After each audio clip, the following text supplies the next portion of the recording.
Hello there, welcome to the MediaCoach Monday Tip. And today I'm going to be talking about a problem that occurs for speakers whenever they speak at a conference or a large event. And that is the organizer contacts you in advance and says, by the way, I wonder if you could send your slides a couple of weeks ahead of the event. I need to have them for the AV people, or I need to have them to print out to put in the brochures that I can give to the delegates when they arrive. It's a very, very common request. The problem is, if you do send your slides, as soon as you stand on stage, if the audience has your slides in their conference material, you suffer from what I call 3 slides ahead syndrome.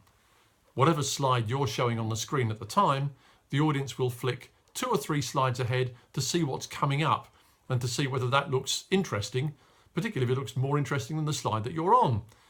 In short, you will lose their attention. So if you can avoid it, it's never a good idea to send your slides in advance. Now, unfortunately, or perhaps fortunately for them, event planners tend to be very well organized and want the slides in advance. So what on earth can you do? Well, there are several options. One thing is you can just negotiate with them and explain why it's not a good idea to send slides, but you can supply all of the slides afterwards. And you can load them onto something like slideshare.net, which will allow the audience to go and look at them online or even download them for their own use. Now, if you're happy for them to do that, then I would recommend that you use slideshare.net, load up your slides, and then the audience can have a look at them at their leisure. Second thing to do, of course, is to say, well, the slides don't really tell the story.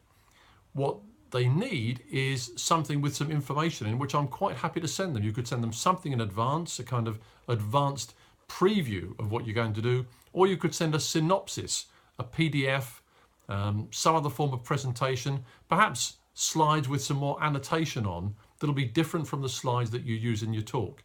So you can offer to help the organizer by supplying material which is not your slides, but which is extremely valuable to their audience.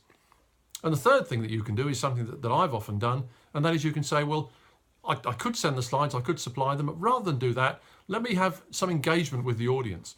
So let me set up a secret Facebook group or some kind of social media community where I can talk to the audience before and then, most importantly, answer questions afterwards, and maybe offer them a download or an ebook or something like that.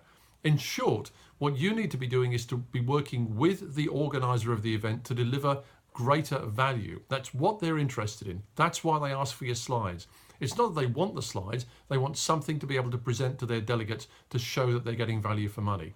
So my advice, work with the organizer, consider using slideshare.net, offer a PDF or something like that, offer to talk to people online, and maybe another download like an ebook, and then you will find that you don't have to send those slides in advance.